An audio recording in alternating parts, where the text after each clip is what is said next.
All right, 123.1. I'm going to start with an apology to Viewlands. I set you up. I feel like Kathleen Turner in Body Heat setting up William Hurt, carefully, laying out a trap, making you the patsy. And the deal is, before we started this project, I knew what Trump was, because I'd lived in New York, and I had to write jokes about him before he decided to run for president this time around. And I knew he was a piece of crap. And I knew that things would likely not end well. And it's Tuesday night, and today is Nancy Pelosi finally came out and said she's officially starting the impeachment inquiry. And roughly 200 of the 235 Democrats in the House of Representatives are now in favor of some level of impeachment. And, Trump is still Trump. Now you say something. You're kidding me. Boy. No, I set you up by being uninformed and bad at arguing, and you got all confident, and you've got all the conservative arguments, but you still, you've still got Trump, and that's a liability. Okay. If to my future viewers, to our future millions of viewers at this moment, we're all waiting desperately to find out, because tomorrow Trump is going to release the transcripts of a phone call he had with the president of the Ukraine. And there is somebody, turns out a Democrat, that has secondhand hearsay information that maybe Trump did something that would be unethical. The way the Democrats are trying to characterize it is they're trying to say that Trump asked the head of the Ukraine to investigate Joe Biden. Joe Biden's son. Well, he asked to investigate Joe Biden, and the reason is that there is a tape of Joe Biden. I now have to say what the tape said. Have you seen the tape, Rick? No. Well, you know what? What year is it from? You know what, Rick? I've actually been setting you up, and I have to apologize to you. And the reason I know I'm setting you up is because I knew that because you're a Democrat, you would not have heard the tape. I knew that no matter how well informed you were, no matter how excited you got, the Democrat media was not going to show you that tape. In fact, I heard the tape probably 20 times in the past 48 hours. Well, tell me about now. I want to linger around this. Let's go over this. A tape that I heard on 10 different news casts by conservative talk radio and Fox. 3 different newscasters on Fox, 7 different newscasters on talk radio, and I heard it twice for 2 days on each of those people. Yep, I heard the tape. As a matter of fact, I knew you would not have heard the tape because your media is brainwashing you. And How long is the tape? So wait. The fascinating thing about it is, I even made sure before you came here that I could find the tape on YouTube because I knew you would not have heard it, and I'd love to be able to play it for you and all the poor, sad, brainwashed Democrats that are as badly informed as you are. Well, let's do it. Let's do it. Stop the tape. Stop the camera. Let's find rolling shoes. These are my LeBron James shoes, King James shoes, which I got at the thrift store. Because people did not realize. People didn't realize they were LeBron, so I got them for tenth of what they should go for. Yeah, they fit well. I've got another pair of really good-looking shoes that are a half size too small that I can't wear as much. All right, so here we go. So let's set it up.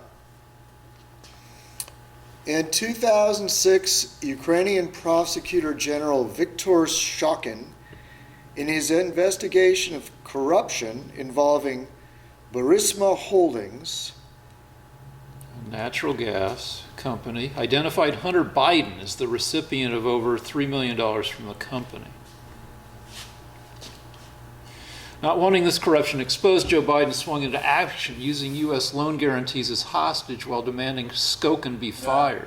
I remember going over convincing our team, or others, to convincing that we should be providing for loan guarantees. And I went over, I guess, the 12th, 13th time to Kyiv, and I was supposed to announce that there was another $1 billion loan guarantee.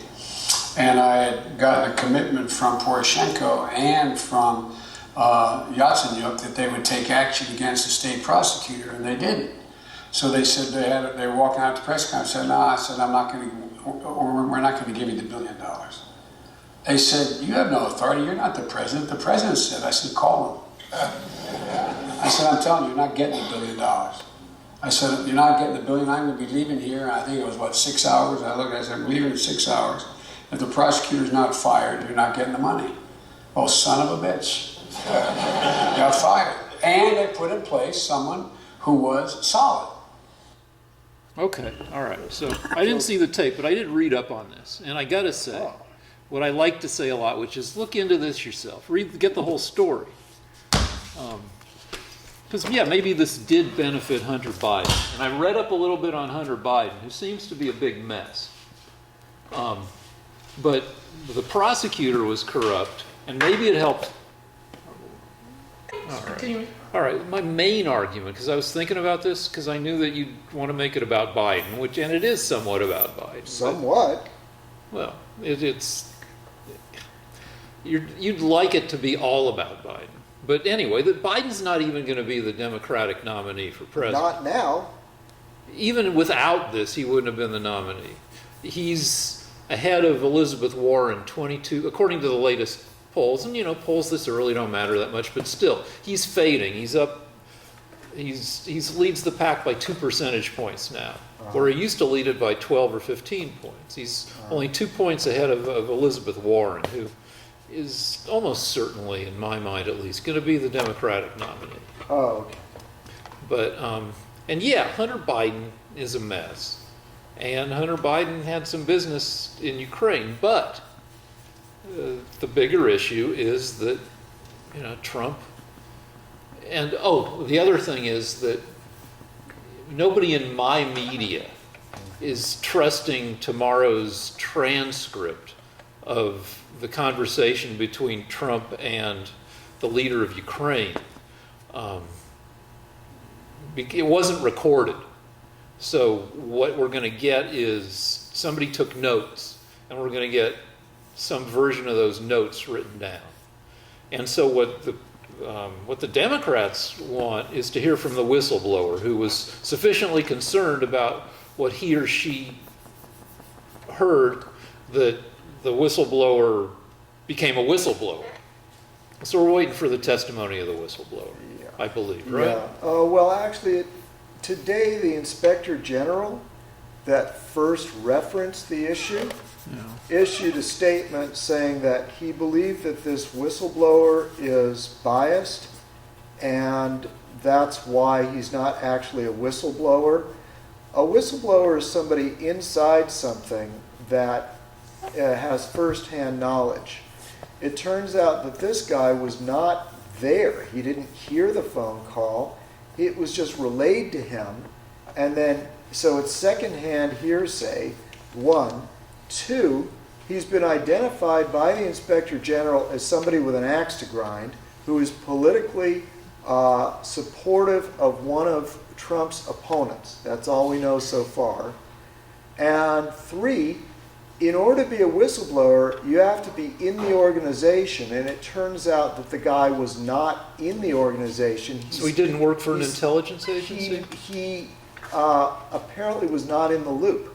Well, I don't know what position he was. No one knows except for the inspector general. One of the But- letters, but one he of the didn't- official he didn't- letters says he works for he or she, I think it's a he, I don't know, Right, but works it- for an intelligence agency. Right, but it has to be a whistleblower. You have to be in that organization to fall under the heading of whistleblower. Now let me ask you a question, because to me there is a larger issue. You're right. My question to you is this, Rick. I just showed you a film where Biden is obviously pressuring the head of the Ukraine to fire somebody that is going to, it turns out, according to an article by John Solomon, this prosecutor was right about to interview Hunter Biden.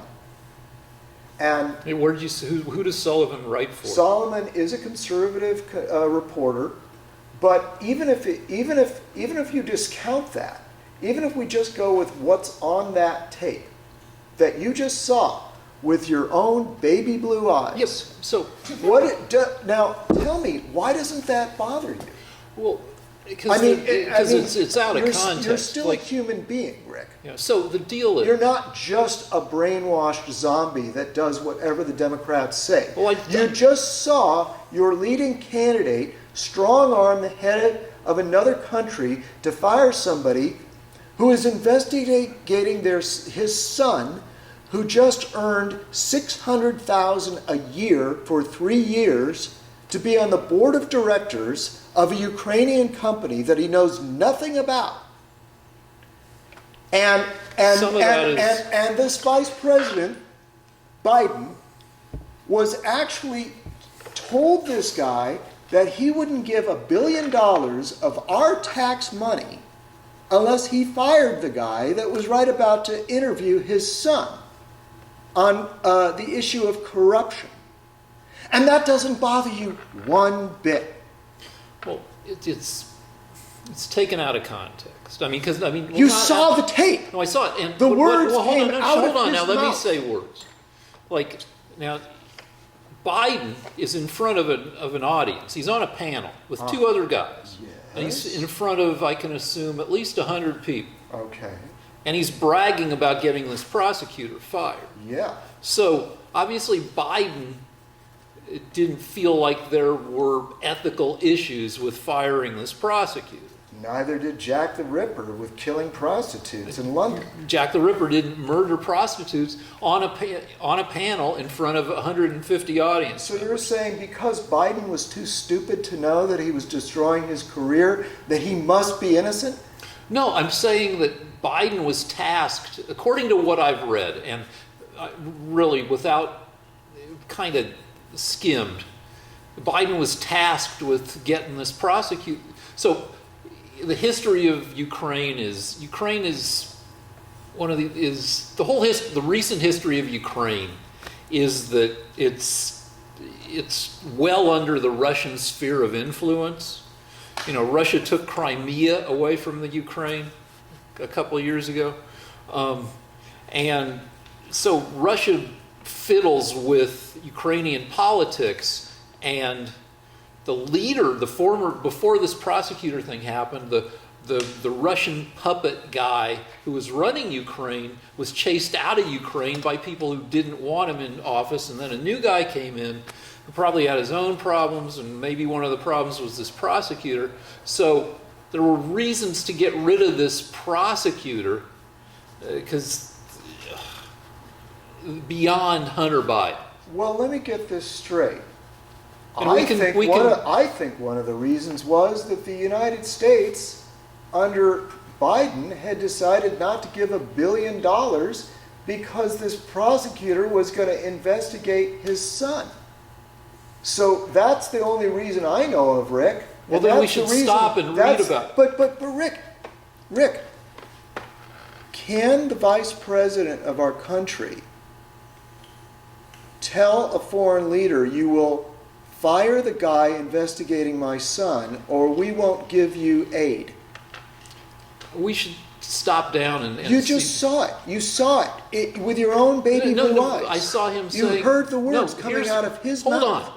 I saw Biden say, if you don't fire the prosecutor, Yes. we won't give you $1 billion in aid. There you go. That's jail, Rick. It's over. No, It's but over. the whole thing about It's over.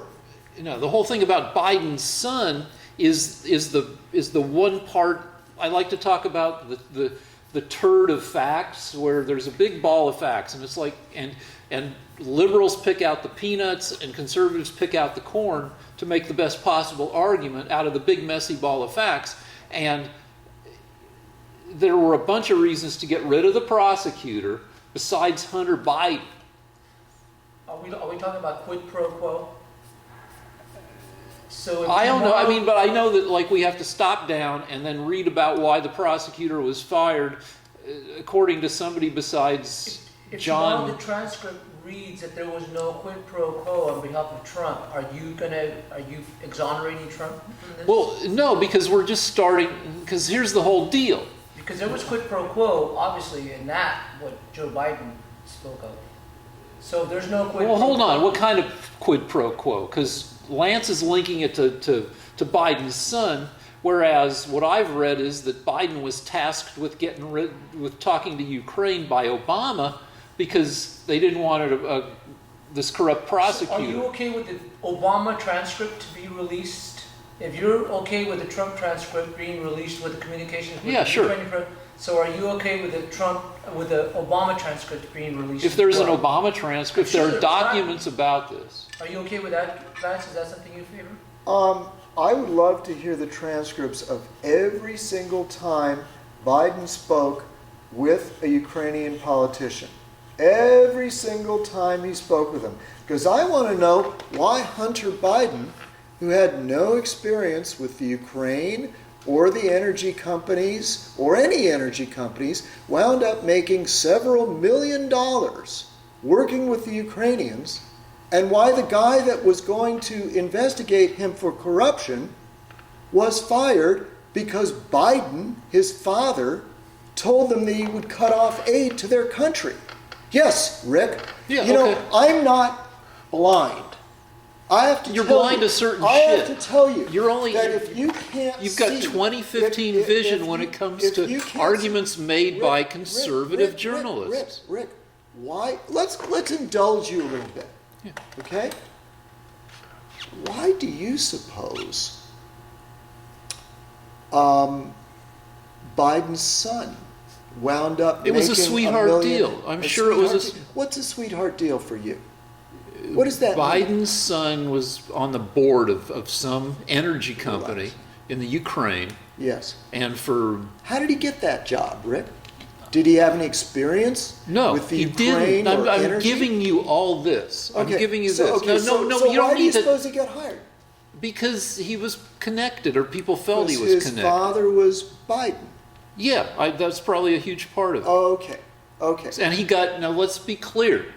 Yes. Biden for I don't know how many years, but I think at least a year, maybe 2 years. You're probably saying 3 years. For a significant amount of time, Hunter Biden, Joe Biden's son, was getting paid $50,000 a month to be on the board of this energy company, Okay. which equals $600,000 a year. Right. And that seems like obviously a sweetheart deal. Okay. So you've acknowledged. Yeah, I'll give you all that. Okay. And then when this prosecutor was about to interview him. Well, that I haven't read about, so I'd have to see. You can show me the article you read. Do you acknowledge that this prosecutor was investigating the company that Biden's son worked for? No, because I haven't read it. You're Well, wait a telling minute. me. He just said that in the video. What did he say? He said that, no, he didn't say that. He said he wanted this prosecutor fired. Yeah. And if it turns out that that prosecutor was investigating the company that Biden was working for, will you say that that's evidence of corruption? I'd have to see the rest of it because Biden, according to what I read, Biden did not initiate this. that Obama or the State Department, but I believe Obama, wanted this prosecutor out of there because he was part of the ongoing corruption. They rooted out some of the corruption in Ukraine. You'll give me that Ukraine has had a variety of governments with shitty people Yeah, I in understand, it. but how do you know that this prosecutor wasn't trying to root out corruption, and that Biden, who is in charge of our Ukrainian policy, was part of the corruption? Well, we should stop down and read about it since we're arguing about it. Okay, let's do it. We'll read your article and we'll read like Wikipedia. All right, this is our tonight's guest, Bryce, who's being eventually painted by Lance. And you're going to tell us what you've heard so far? Yeah, this is, so I just want to make sure I'm following everything along correctly. So Hunter Biden has some mysterious position with the Ukrainian government or some company there. Or Company. So he's getting money from the Ukraine for no apparent reason, which could be corruption or could be business politics as usual, or is that the same thing? I don't know. Okay. But he's got some money from them, don't know why. Joe Biden has been tasked by the U.S. government or somebody to get rid of some prosecutor in the Ukraine because he's corrupt, who also happens to be investigating Hunter Biden for corruption, right? And Joe Biden is on tape bragging about getting that prosecutor fired. That's a reasonable summary. Okay. You're not finished. Well, yeah, and the last thing I was going to say is it sounds like this, if Joe Biden getting the prosecutor fired because that's what he's been tasked with doing by the U.S. government for reasons that I'm not even sure if that's correct. It sounds like it's more of a win-win for Biden. Like, hey, I got to do the thing I was told to do, plus it protects my son who's under investigation, rather than him doing it because his son's under investigation, which is slightly different, but it's still, I don't think we should be strong-arming other countries to tell them what to do. I mean, I guess we do that. Is that politics or is that corruption? I That don't. seems like a reasonable place for you to say stuff and then for me All to say right, stuff. so basically the thing that was absolutely mystifying to Rick was he didn't believe that this company that Biden worked for was being investigated for corruption. Turns out I never said that. Hunter Biden joined the board of the Ukrainian National Gas Company while his father was managing the United States-Ukraine policy. And despite zero personal experience in the field, Yeah, at I the time, admitted all that. At the time Hunter Biden joined its board for $600,000 a year, Burisma, the Ukrainian energy company, was embroiled in allegations of corruption. Allegations serious enough that Ukraine's prosecutor general launched an investigation into the company. Okay? So, he's in a company, it's being investigated, he's about to be interviewed by this prosecutor. Joe Biden shows up in the Ukraine and tells them that they Are you must going to read the fire rest of that the Wikipedia prosecutor, article? or he will withhold $1 billion U.S. taxpayers' money in aid to the Ukraine. All right, so let me see that. Now you want to read your Wikipedia article Yeah, that says, "Oh, it was no big deal, nothing to see here, everything's fine." Yeah, well, I'm going to read the Wikipedia article that says that. Okay. If I can read it, it's hay fever season. just go to- I see it, just I go see to- it, I see it. My eyes are kind of goopy, so let's see if I can read it. That's just a metaphor for the truth, Rick. I see. All right. So anyway, the investigator's name is Shokin, and we're talking about the oil company Burisma Holdings. In 2015, Shokin became prosecutor general, inheriting the investigation. The Obama administration and other governments and non-governmental organizations soon became convinced that Shokin was not adequately pursuing corruption in Ukraine, was protecting the political elite, and was regarded as an obstacle to anti-corruption efforts. Among other issues, he was slow-walking the investigation. That slow-walking means just kind of putting it off, just not doing anything, into Burisma, to the extent that Obama officials were considering launching their own criminal investigation into the company for possible money laundering.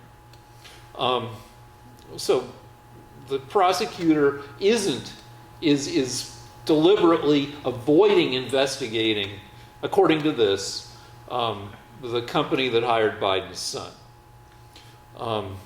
And then it goes on. Shokin claimed in May 2019 that he had been investigating Burisma, a natural gas firm that employed Biden's son. However, Vitaly Kosko, who had been Shokin's deputy overseeing international cooperation before resigning, citing corruption in the office, provided documents to Bloomberg News indicating that under Shokin, the investigation into Burisma had been dormant. So anyway, what I'm saying is that there's an alternative set of facts to what Lance has been saying. You know, but there isn't really any alternative set of facts to Biden's son working for the company that Biden's in charge of their U.S. policy for. I mean, no, And that's... you already said that that was a sweetheart deal. Yeah, so we So don't if- need to argue about that No, part. I know, but that's kind of important because if you grant that Biden is willing to make sweetheart deals for his son to make his son a millionaire, then His son, I assume, made his own deal. We don't have any evidence that Biden made the deal. Do you think Hunter Biden, with no experience in energy or the Ukraine, would have gotten a position in the board of the most important Ukrainian energy company if he was not the son of the vice president? No. Okay, so you know that there was a sweetheart deal there. Yeah, but you think the vice president brokered it? There's no evidence of that. Well, In fact, do I need evidence? yeah, you fucking need evidence. Well, I fucking don't, because the problem is that if your I mean, 'cause, all right, so let me give you your son becomes a chief officer in a company in a country, and you're dealing with that policy, that's corruption. Not really. I mean, to give you a ridiculous example. When Jimmy Carter was president, his ne'er-do-well brother, Billy Carter, got his own brand of beer from a beer company. Would Billy Carter have gotten that deal if his brother hadn't been president? No. Did Joe Biden broker a deal for his son? Unlikely. Joe Biden's been in national government. He entered Congress when he was 29 years old. By this time, he's been in politics for 45 fucking years. Do you think Biden's going to be so dumb that he would broker a deal for his ne'er-do-well son? Well, I think that it's no coincidence that Biden is dealing with billions of dollars of aid for the Ukrainian government, and that, don't interrupt me, his son coincidentally gets a job with the Ukrainian government where he ends up getting millions of dollars. It's no coincidence. It's no coincidence. But by the way, this exact same thing happened with China, but it happened with a lot more money. In fact, Hunter Biden has a deal with China where he made many more millions of dollars while Biden was working with China policy. So does Don't interrupt me. So does Ivanka Trump. No, she doesn't. She's got like 16 patents in China, including a patent for voting machines. She had those patents all along. She got new patents. Okay. Is it affecting our China policy? Do you think that Trump is going easy on China because No. Ivanka got new patents in China? No. Okay. Do you think that... All right. The patents in China, if they do exist, are not part of the Chinese government. Okay? This is the most important energy company in the Ukraine. It's part of the Ukrainian government. Okay. Biden is getting millions of dollars from this job that he's not qualified for. And his father is in charge of billions of dollars worth of aid. Yeah. And you're magnificent brain can't see any corruption there. I can see that the son, and let Hunter Biden, now there were two Biden sons. There's Beau Biden, who was by every account fucking heroic. He served in the Iraq War. He was an upstanding, heroic guy who died of brain cancer. It's not important, Rick. But the deal is that's like the good brother. The Hunter Biden, who I just learned about today, is kind of the shitty brother. Okay. He's had substance abuse problems. He had a big old affair. He's and then a subsequent messy divorce, and he's highly euphemistically human. That's a guy who would possibly leap at the chance to exploit his relation to his being the son of the vice president. And it's just a coincidence that this prosecutor was fired right before he interviewed Hunter Biden. Well, if I just read an article, which I did, which suggests that one of the reasons the prosecutor was fired is that he was tanking the investigation into this company. Maybe he was investigating too diligently, Rick. That's not. All you have is a left-wing Wikipedia article saying that Obama sent him out in order to further regenerate the investigation. And I have on my side an article saying that he was fired because he was trying to investigate Hunter Biden. But the difference is, I've got the money going into Biden's account, and I've got the aid that his father is refusing to give to the Ukraine. So when you who do you believe? Who do you believe? I believe you should read more shit about this and see which of us is more full of shit. Well, you know what? I want you to do this, Rick. I want you to tell me right now that you firmly believe that there was no corruption on the part of Joe Biden. Yeah, if you let me be clear about what I believe, which is, let me say what I believe specifically. Okay. I don't believe Joe Biden brokered any kind of deal for his ne'er-do-well kid. Do I believe that when Joe Biden hears about the fucking deal that his ne'er-do-well kid has, I don't know when he heard about it, but Joe Biden had America's intelligence agencies, to be able to ask or hear shit from. So, he maybe hears it from his kid, or maybe he hears it from the CIA. Hunter Biden has admitted to the press that he spoke with his father about his Ukrainian business. Okay, so Biden knows about it. Can I absolutely guarantee that Joe Biden knowing about his kid's deal absolutely didn't affect his judgment? I don't live in Joe Biden's head, though we both have hair plugs. Which, All right, let's move on. Do you have any other issues? Did you want to? No. That's good. Let's move on. All right. What's the next thing? Oh, we kind of touched on impeachment. Oh, okay. So anyway, you said, so if the transcript comes out tomorrow, Yes. The White House is supposed to release a transcript of the conversation between the head of the Ukraine and Trump, which is supposed to be problematic. Or at least problematic enough for there to be an investigation. And one of the potential problems with the transcript is that it wasn't recorded. So it's going to be transcribed according to somebody's notes and or memory, and the accuracy can't be guaranteed. But let's just say that the transcript comes out and it turns out everything's fine, that there was nothing very problematic about the conversation. There are still 30 other investigations by government entities into Trump and his business dealings that are ongoing, including 6 committees. It's reminiscent of Benghazi and Hillary. There's 6 committees looking into Trump stuff in the House of Representatives.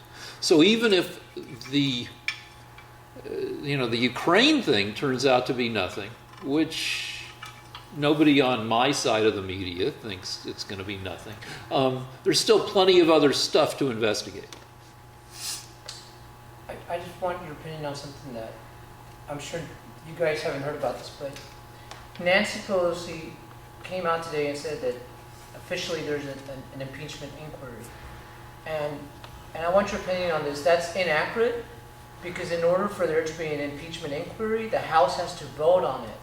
So is she she just like took it upon herself to do that. Now, living in a republic, do you think that's cool for her to just to proclaim? Well, all right, And lastly, is she giving cover to Democrats not to have to go on record saying that they're gonna vote to start the impeachment inquiry? All right, and so- Nadler's been doing an impeachment inquiry also, which is not technically correct. All right, Anyway. so there's been a lot of discussion about the point you just raised.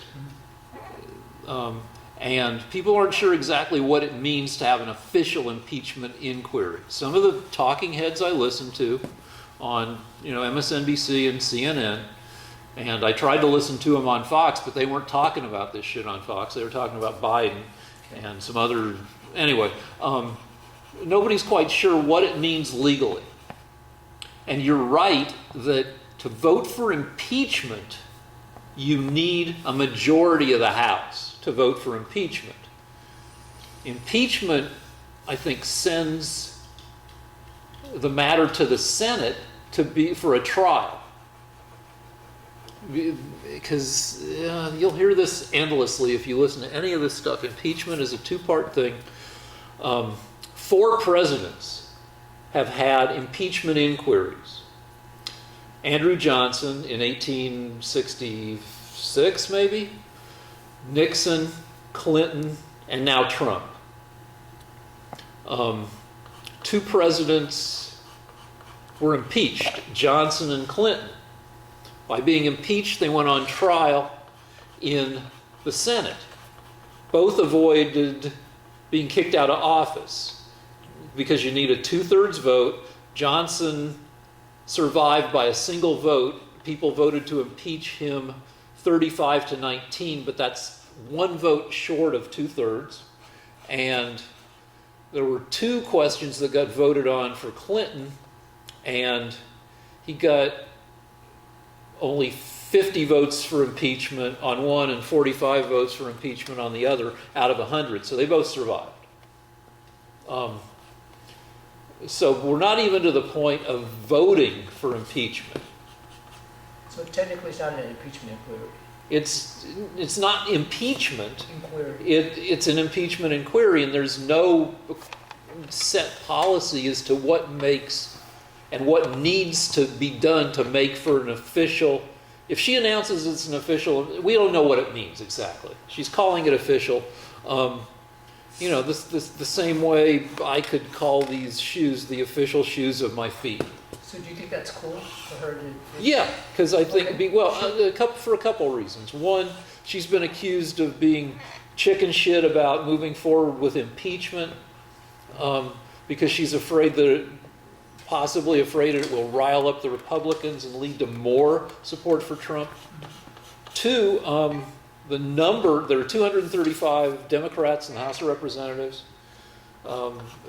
Over the weekend, the number of Democrats coming out in favor of impeachment or hearings went from 150 to roughly 200. So she is speaking for the vast majority of her caucus. Lance? All right. As usual, the Democrats are playing pop. What the Democrats are doing is just trying to cause trouble, which is what they do. In order to impeach somebody, you have to have a vote. And she isn't sure if she'd get the votes to actually impeach him, to begin impeachment proceedings in the House. So if she could get the votes, the only way she could do it would be to get a lot of support, overwhelming support from all the Democrats.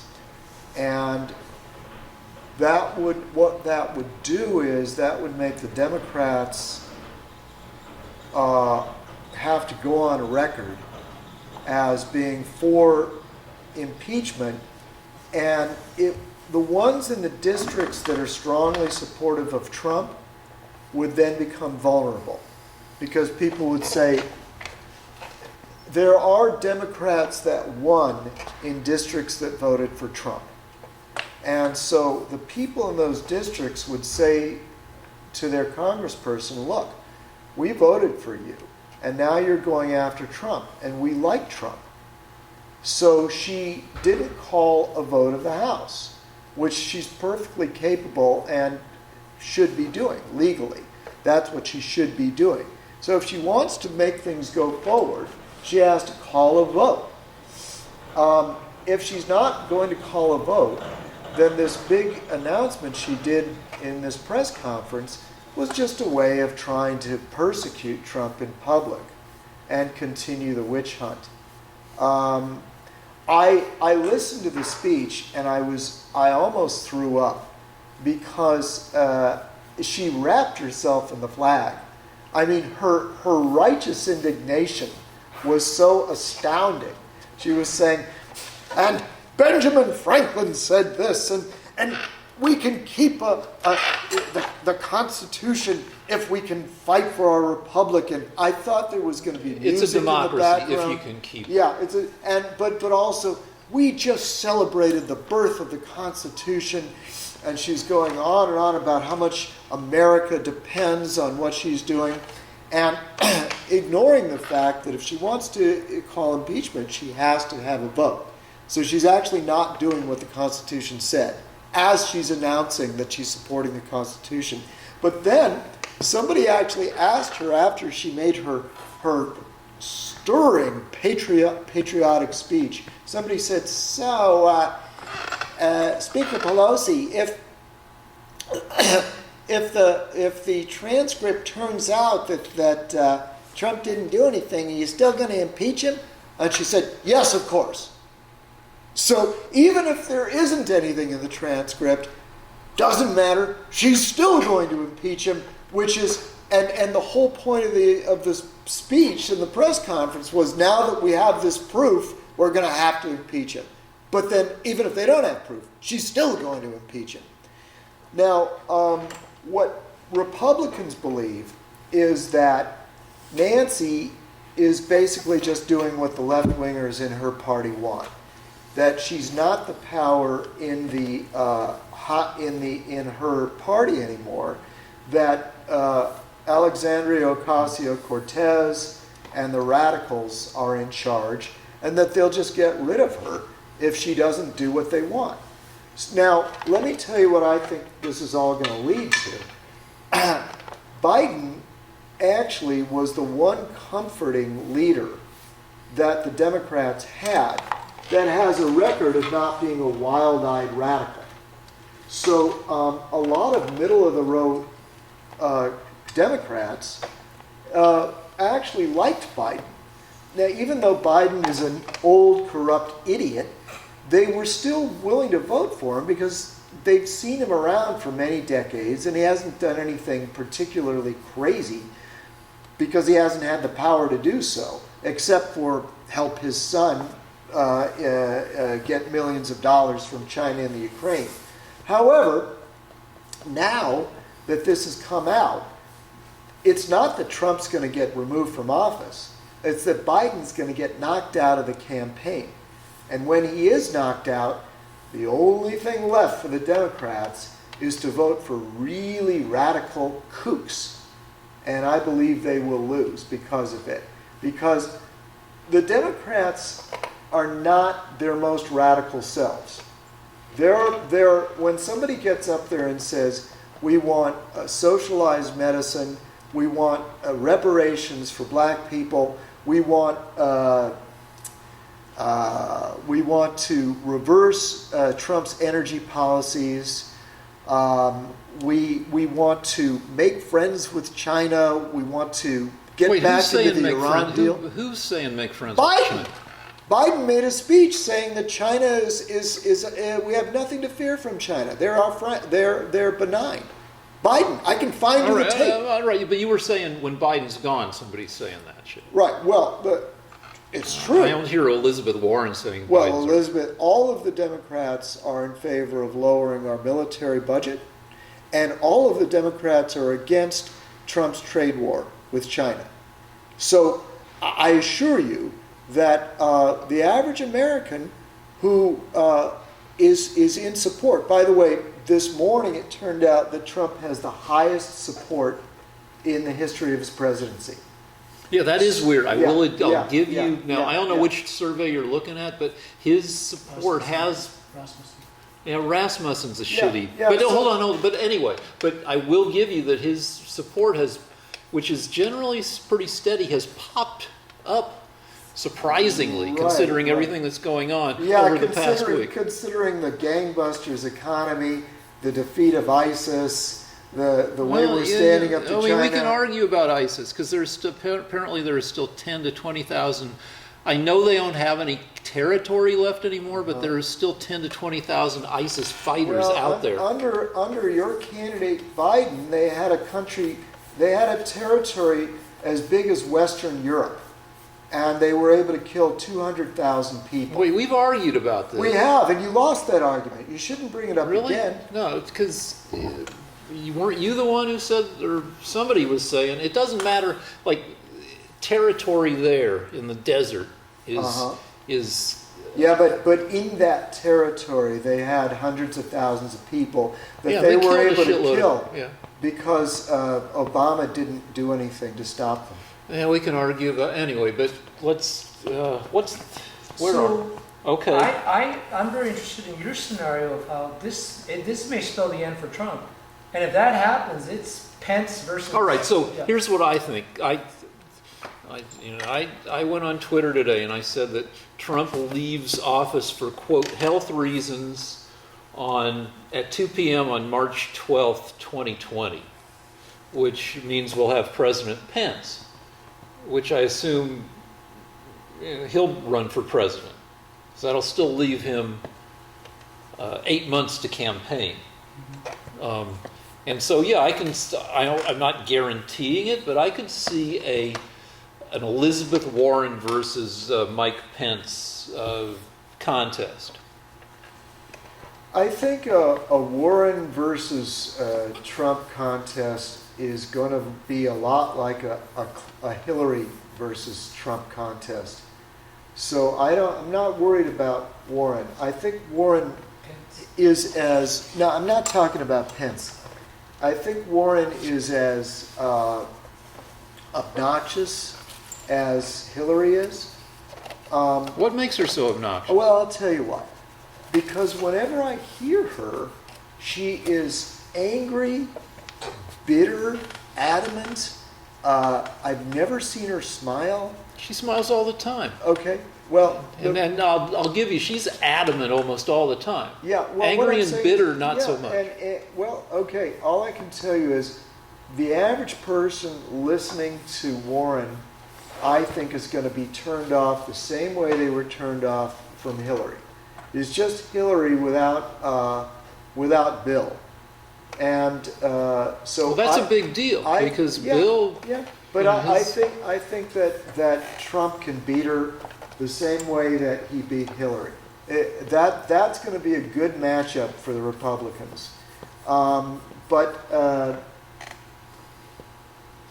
All right, go ahead. You think so? Huh? You think Warren doesn't have as much of a is the same as Hillary? I think to the average person, she's a shrill, left-wing woman. Yeah. And I think that she doesn't have a lot of personal charm. Mm-hmm. And I think it'll be similar to the way Trump knocked off Hillary. Well, I'll tell you.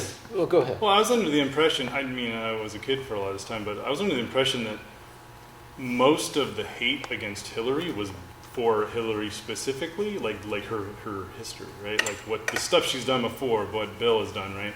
It seems like from what little I know of the situation, Warren doesn't have that kind of history of people hating her. So it seems like she's kind of got a leg up in that. She does. In that sense. I'll give you that. Yeah, and I agree. So we're in Yeah. agreement. But She doesn't but- have the 30, 40-year political history that. Right, but the difference, again, you have to remember, the main reason that people didn't vote for Trump is because they were afraid he was a lunatic. I was afraid he was a lunatic. I saw those pictures of him where he was doing professional wrestling movies or shows on TV, and I thought, this can't be happening. And now that he's in office, I think he's the best president we've had in our lifetime, and a lot of other... All right, we're back. We were talking about how Trump had mocked a 16-year-old girl who's on the autism spectrum, this environmental activist. And then Lance was saying, have you heard her talk? So we're going to listen to her speak. And we also clarified that she's more Aspergery than autistic.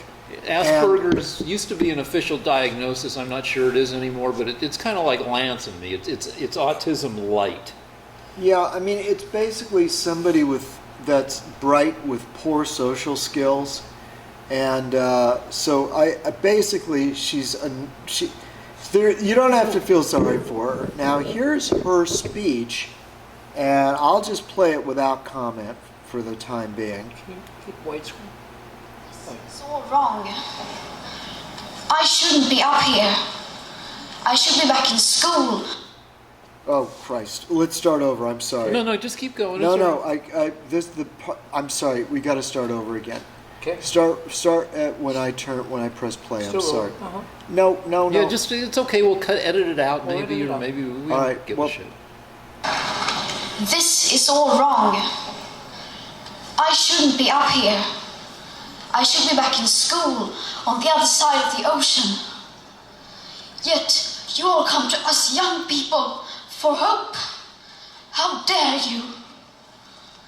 You have stolen my dreams and my childhood with your empty words, and yet I'm one of the lucky ones. People are suffering. People are dying. Entire ecosystems are collapsing. We are in the beginning of a mass extinction, and all you can talk about is money and fairy tales of eternal economic growth. How dare you? All right, that's enough. You are failing us. But the young people are starting to understand your betrayal. The eyes of all future generations are upon you. And if you choose to fail us, I say we will never forgive you. All right. We will not let you get away with this. Right here, right now, is where we draw the line. All right, that's enough. It's not the Greta The Thunberg world show. is waking up. And change is coming. I would just like to say, thank God that we have a president that has the insight and wisdom to make fun of this girl. Well, If he didn't make fun of this girl, I would be disappointed. I would vote against him. All right, so I'm going to do. The girl is 16 and has Asperger's. It's And- clearly completely insane. well, no, she, I'm going to go beyond Asperger's. I'm going to say No, a she's- typical left-wing teenage nutcase. no. So like, what did we say? Adamant. She's adamant, like Elizabeth Warren. Or like an insane person. No, because I've seen other environmental activists who, like one guy was twerking for the environment, but I mean, kids get adamant about stuff, and so You love it, huh? I think she's good. And what Wow. what popped up on Twitter in response to people criticizing her was people talking about what they were doing at 16. So I'll talk about when I was 16, I ruined a mattress because I jack off every night, and I hadn't yet acquired the decency to splooey into a sock. I would just roll onto my stomach and shoot right into the mattress, and then roll back over away from the wet spot. And then I'd alternate nights. I'd go left, right. So the mattress looked like the Shroud of Turin, basically, after a few years of this. So that's what I was doing. Also, let's see, I tried peroxiding my hair because I thought maybe I could get a girlfriend if I had blonder hair. have purple hair now. Now I got purple hair, but my wife, I've got a wife. She's like, what the fuck? But it's not worth getting divorced over. But anyway, turns out when you have black hair and you peroxide it, you get orange hair. I decided that I wasn't getting a girlfriend because I wore glasses, so I tried walking around the school without glasses, so my whole day consisted of squinting at people and trying to get close enough to them to see who they were. So anyway, that's me at 16. Lance, Bryce? I wasn't doing anything. Okay. All right, what's the next thing? Lance, you don't want to... I'm too disgusted by both the girl and Rick to even respond. So I think it speaks for itself. One more reason to vote for Trump, because he made fun of that girl. All right. How Twitter works. We're kind of switching gears a little bit. Well, let me start by saying... And then we're going to go into how Facebook works for Lance. Okay, I'm not inconsiderate. My presence on Twitter, I've got a big Twitter footprint. 2 or 3 years ago, Twitter purged a lot of fake accounts, and I was number 3 in the world in the number in the number of fake accounts I had purged by Twitter. It was in the mid 7 figures. When you say fake accounts, how does that come about? You How do you used, get fake accounts? you used to be able in the early teens, 2014, say, you could buy accounts. You could buy followers. Sorry about that. I don't know if you still can, but I decided, why not? That if I'd had a chance, if I didn't have a job, because at the time I had a job, and could have devoted all my rationalization was that if I could have devoted all my time to tweeting and gaining followers normally, naturally, I'd have a lot of followers. Instead, I had a job that got in the way of my tweeting, so I decided to use some of the money that I made on my job to buy the followers I thought I deserved, which was a lot. But for the past 3 years, I've been subsisting on, people who've decided to follow me naturally instead of bots. So to give us an overview of what Twitter is? Some people Twitter is one of the smaller mass social mediums. Like Facebook has probably 1.6 billion. Is it more? It's in the billion users. Twitter has about 1/3 of a billion, monthly users. Because it's a little harder to do than you have to write stuff. It's mainly for words. You can add pictures and GIFs and stuff like that, but it's mostly for you can have 280 typed characters, which is you can do 50 words. It's for brief verbal messages, and because the messages are brief, it used to be 25 words roughly. And people in government and media, they like Twitter because it's good for brief communication. And I like it because I used to write jokes for a living, and I get to keep doing that, except nobody's paying me. You get immediate feedback as to whether you suck or not. I've noticed that even though most of America finds Ivanka Trump at least somewhat annoying. But if you tweet a thing about Ivanka Trump, even if it's not positive about her, if you include a picture of her covered in baby oil, wearing a swimsuit, pretending to operate a jackhammer, you will get a lot of clicks. Yesterday, she was at the UN. She was the other young woman at the UN, along with Greta Thunberg. Except unlike Greta, Ivanka was wearing a tight blouse and her nipples were erect. So yesterday I was tweeting snide stuff about Ivanka, but making sure to include the nipple pictures. And I got a lot of clicks. So I'm a click whore. No offense to whore. How much of this of your personal time does it take, or how much Way too much. I should be writing more on my book and less on Twitter, but Twitter you get immediate. Well, you just walk down the street and watch people. Social media offers immediate evaluation and gratification, and it's delicious. Social media is to people's attention what food is to our mouths. Everybody in America, 2/3 of American adults are overweight because food has become steadily less expensive and more delicious.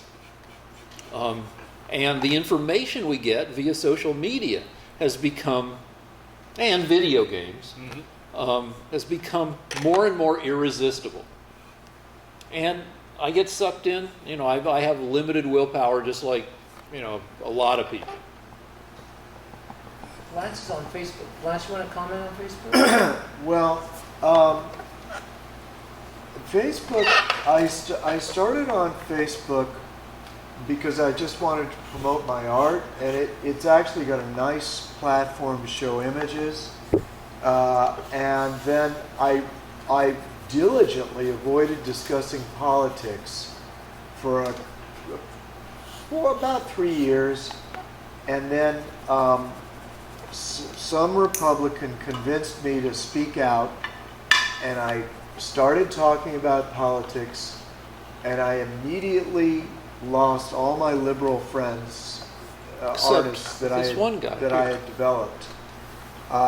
So what happened was, instead of promoting my art, I ended up having real interactions with people, making friends, making enemies, which is not what I wanted to do.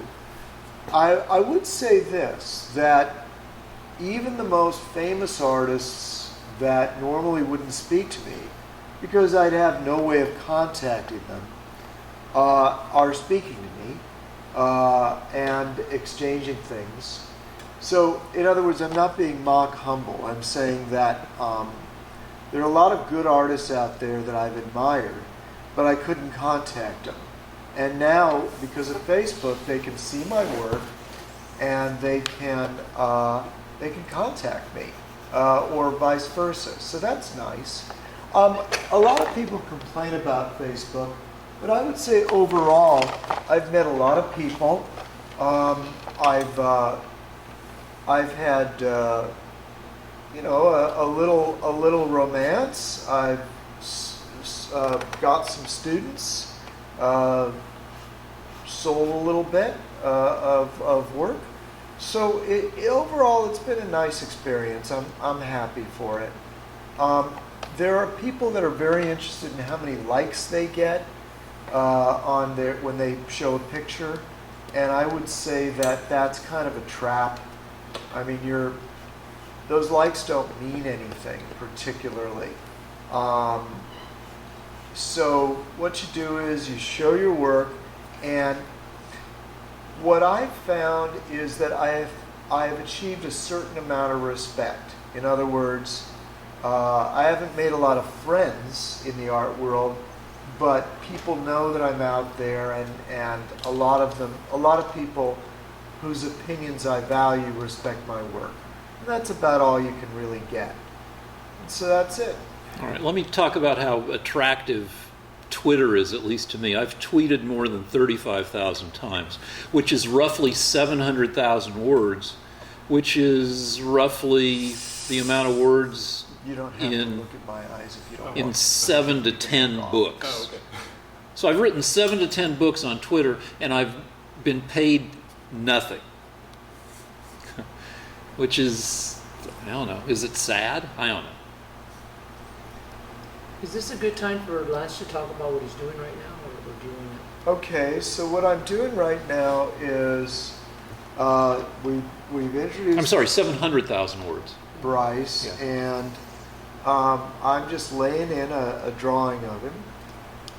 Before you guys showed up, I took some measurements, and with the big calipers. do you have those? I have here's the big calipers. I measured his whole head. Is that his actual size of the head? Yeah, that's the real size of his head. This is a life-size painting. And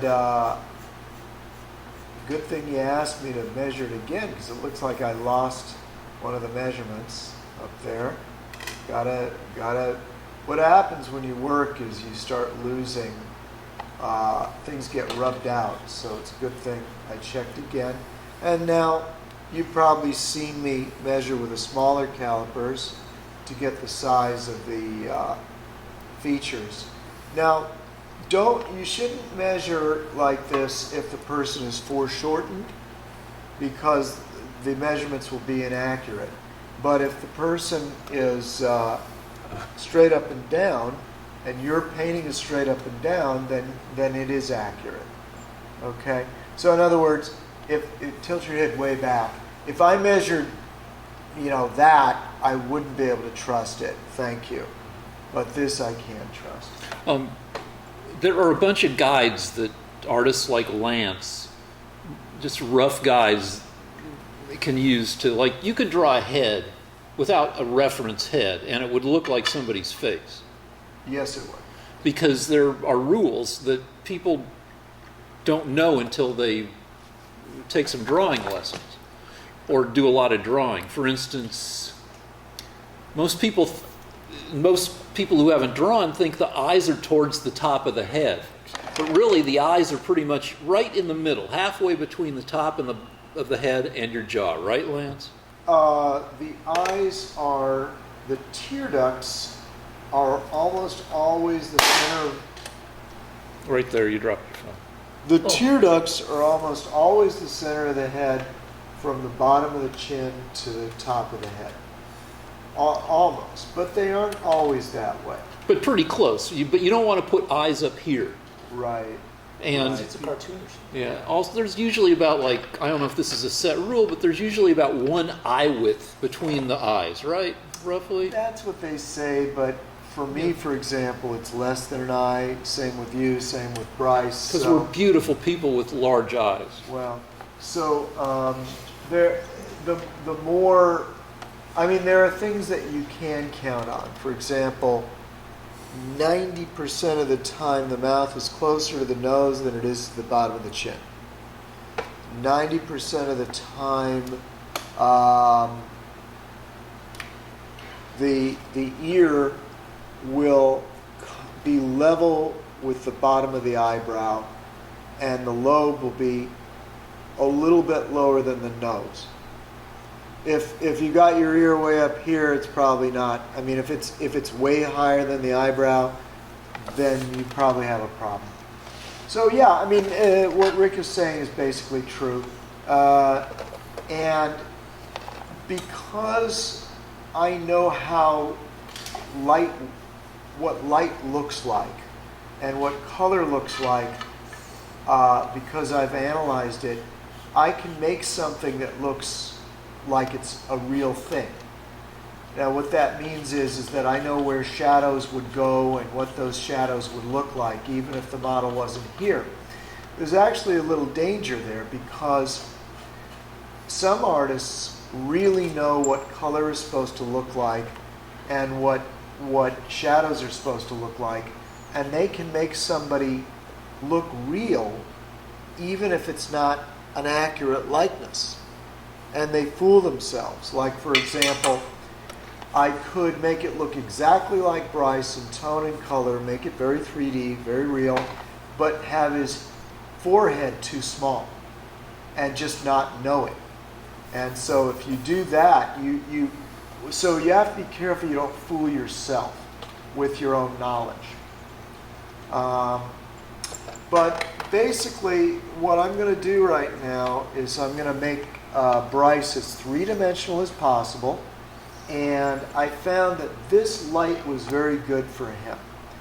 The reason is that Bryce has a very broad, very simple face in some ways. In other words, he doesn't have a lot of gouges, and if you look under his lips, for example, there's almost no shadow. There's very little shadow. He doesn't have a lot of shadow here. If you turn your head toward the camera, see how wide his face is? there's not a lot of angularity there or delicacy. So what I decided to do was to put the light to the side of him, and you'd have to be sitting here, which you're not. What you're saying is he could put on a cowl and be Batman. No. What I'm saying is that if you were here, you'd be able to see it. Yeah. So what I did was, see how broad his face is? Turn your head here. See, it's very broad. And I thought, you know, what I want is to chisel his face. So what I did was I turned his head to the side. No, don't tilt. Just rotate. Okay? And now tilt over. Not that much. Okay, lower your head. Raise it up a little bit. More to the side. Okay, now turn the camera to the side. Get in front of me, where my head would be. Okay. And see what this does is, I moved the light, and I moved his face so that he's more chiseled. See how that's chiseled now? And you see how that cut the side of his face? And it shows how crisp the plane is on his nose. See? And this way, his face is cut up a little bit more with the shadows. The other thing I'm doing is I have his mouth slightly open, so it looks like he's more in the middle of something instead of standing at attention. Now, I can't make his head tilt too much because he naturally has good posture. So his natural stance is to have his neck erect. Okay? I also had his eyes look toward me because I originally thought I'd have his eyes look off away from the camera. Yeah, down. And I found that to be a little less dramatic. And you don't want your paintings to be dull. So when he looks at the camera, see how he's a lot more lively? And I thought that would help him. Mm-hmm. If he had a face covered with wrinkles and deep crevices, then look off, would be fine. Mm-hmm. But because his face is so simple and youthful, I thought having his eyes look at you would give the piece more drama. Does that make sense? Absolutely. Okay. Can I ask a thing? Yeah. Isn't it a weird thing that we don't notice that aren't most people's heads kind of carried like 2 or 3 inches? The natural, if a person was absolutely standing with great posture, there would still be a slight tilt forward of the neck. Yeah, and we don't notice that. Well, it's... We only notice it on old guys who are like... Right, yeah, I mean, it becomes exaggerated when people have poor posture. But even with the best posture on earth, your neck is not straight up. It does have a natural tilt forward. Part of the reason is that the bones tilt slightly forward, and I don't know if this is the reason, I think only God knows the reason, but behind the neck is a huge amount of muscle that occupies that space created by the neck tilting slightly forward.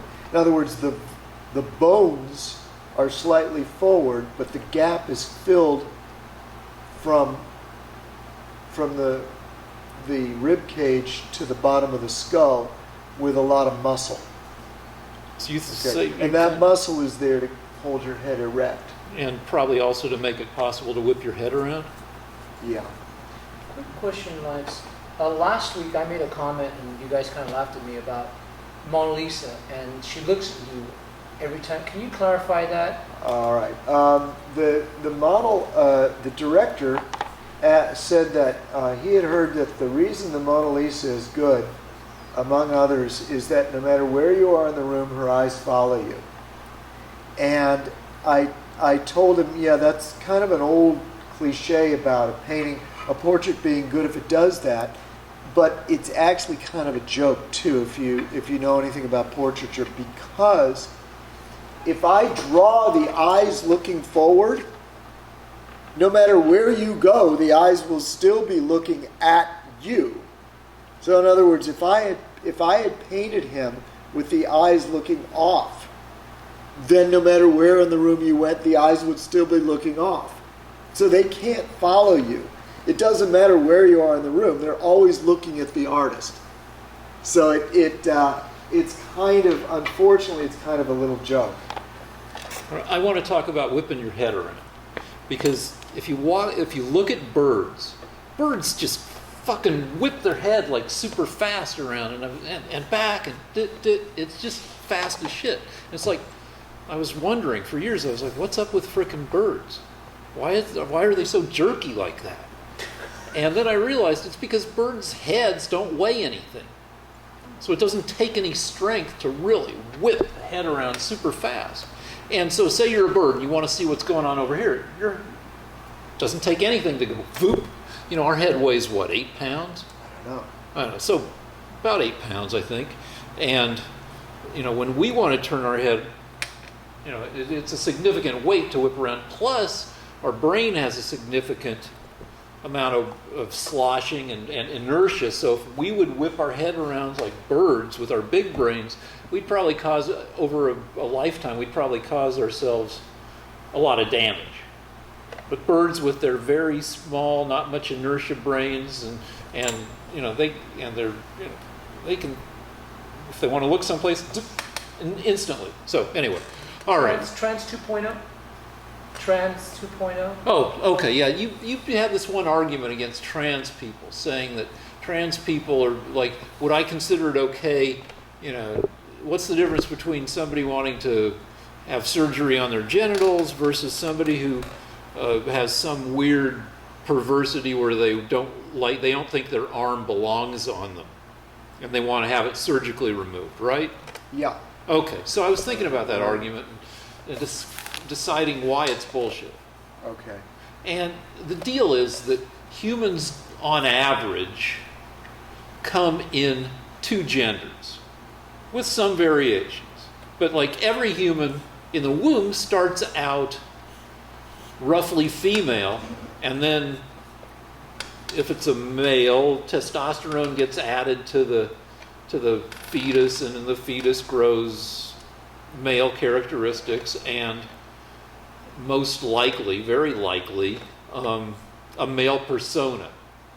The most people, though obviously not everybody, feels at home in the sex they're born as eventually. You know, and I mean, nobody knows what sex they are when they're 0 minutes old, but most people grow up feeling at home with their sex, the biological sex. Though, you know, roughly 1% of the population does not. And the deal is, in my mind at least, is that biology is set up to generally pick one of 2 genders. You got 2 big tracks. You have the female track and you have the male track. And then you have deviations from those 2 tracks. And given that, we know statistically that, you know, according to the most recent statistics, like 1% of people are not at home mentally with the gender they are physically. And they'd rather be on the other track, because you have these 2 big tracks, and most people fall into one of those 2 tracks, even people who aren't at home with their biological sex. But it's a fraction of the fraction of people who aren't at home with either of those. But anyway, those are the evolved sexes and genders, and there's a significant number of people who, you know, have mismatches of various degrees, you know, among their biological gender and their. Okay, so we're starting over.